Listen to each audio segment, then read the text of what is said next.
Hello everyone! If you, like me, are right now or are planning to move out from a very big house, you might want to listen to those tips that I have to share with you.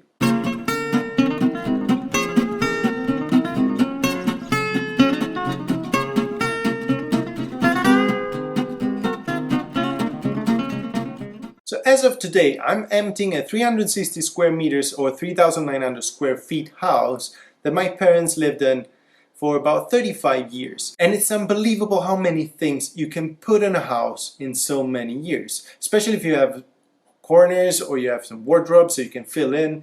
But fact is that for whatever reason you have, if you end up on this video, you might want to have some tips on how to pack for moving, or how to throw away stuff, or how to just go through your stuff that you have in the house, which is exactly the situation I am in right now.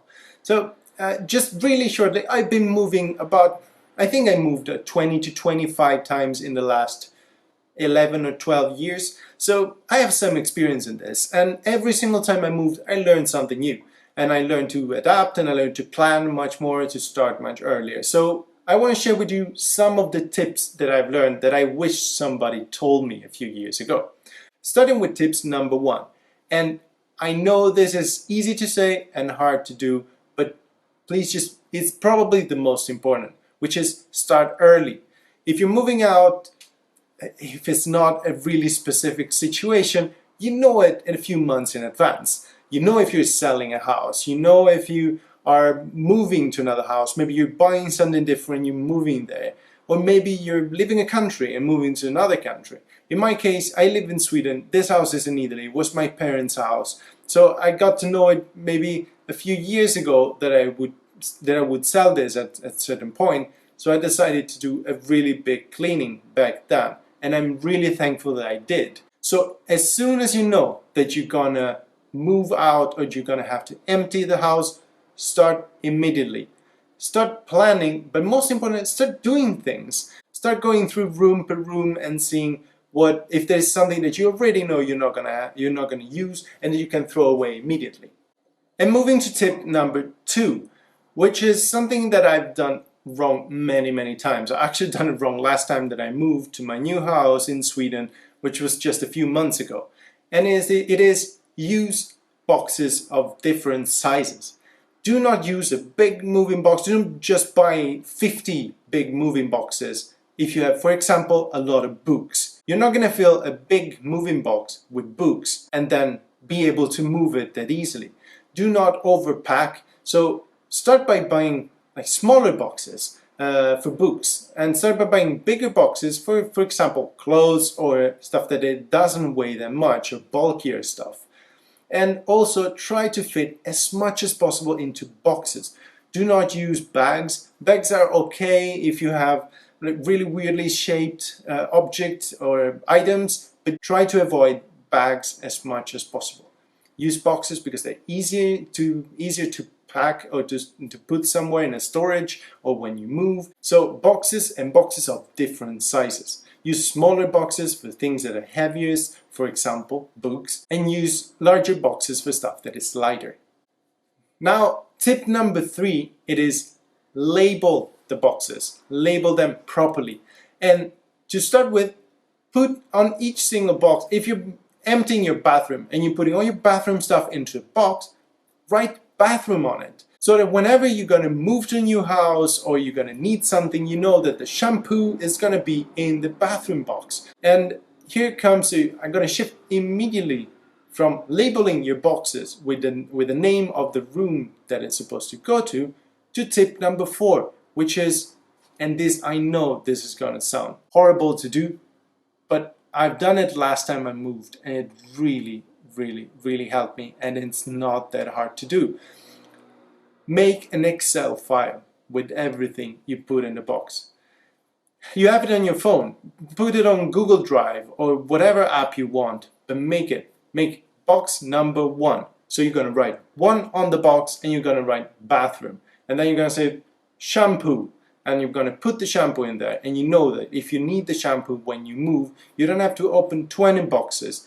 You don't have to look for it, and maybe open boxes that you packed really tightly with tape or duct tape. So you know that you're going to find your stuff. And since you have it on your phone and you're probably going to be watching YouTube videos while you're moving or you're packing stuff, just switch to your Google Sheet and put in, all right, I've made this box, and in this there's shampoo, there's the body gel, there's the whatever, everything you put in there. And this is going to help you so much. I'm going to share the some picture now of the Excel file that I have made myself, and that really helped me. Really easy Excel file, but really helpful. And now the tip number 5. And my tip number 5 is don't be a hoarder.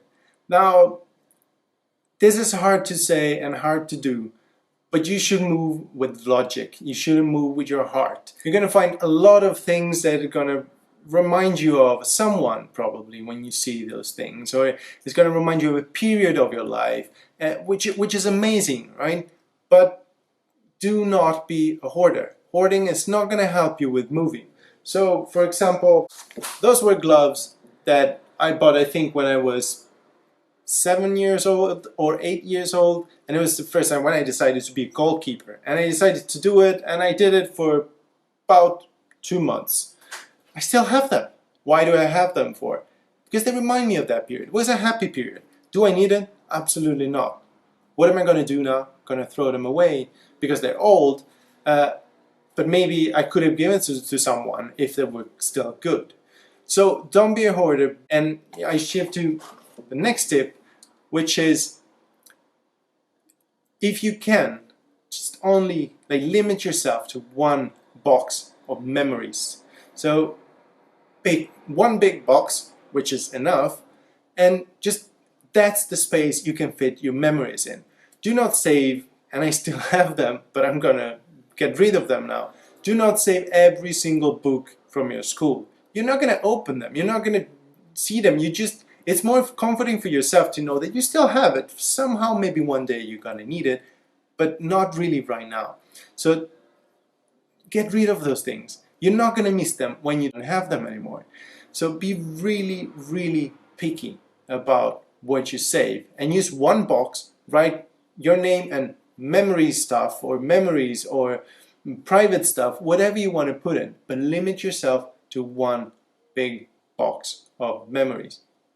Even better, less if you can, a smaller box if you don't want to save that much. But don't start saving everything. Clothes, or when your child was young or was a newborn. If you really want to have, save one. Don't save 10, because it's really nice to see them, but you're not going to use them. Give it to someone else. And here we go to the next tip, which is, if you can, try to find someone that maybe you can give these things to. I have here, for example, medical encyclopedia from my parents, of my father. I didn't become a doctor, I didn't want to become a doctor, so now it's here, but it's really nice. What am I going to do with it? In the beginning I thought, I'm just going to throw it away, because I don't need it. I don't even live in this country, so I'm not going to use it. I'm not going to be able to move it anywhere else. But I started contacting people, friends that I have, who became doctors, studied medicine, and said, maybe I want to have it. They didn't really want to have it, but then all of a sudden I found out someone contacted someone who contacted someone who works at the university in Rome, and university accepts those books, accept encyclopedias, medical encyclopedias, to put in the university library. So I got rid of probably the hardest thing to get rid of, just by giving it to university for extremely good cost. Now everybody that's studying can access those books. So while I start, I'm going to give you another tip, and the tip is, put reasonable goals for yourself. Don't say, I'm going to do the messiest room in the morning, because you're not going to be able to do it. Just start with really easy goals, so that if you're going to make it much earlier than you think, you're going to have much more time to do the next stuff, and you're going to feel like you accomplished more than you've done.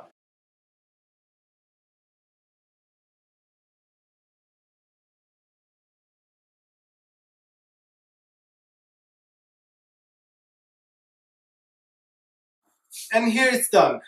Now this is completely empty. I've emptied this in about 1 hour, and I have just books that I have to give away, books that I'm going to throw away, and then I have 6 bags of garbage. This is basically what I've done. It took me 1 hour to do something that I really thought it would take a long time.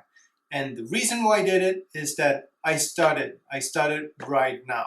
So if you have stuff to do, if you know that one day you're gonna be moving close enough, or maybe that you have a place that if you think about your house and you're gonna think, wow, that day that I'm gonna have to go through that, it's gonna be painful.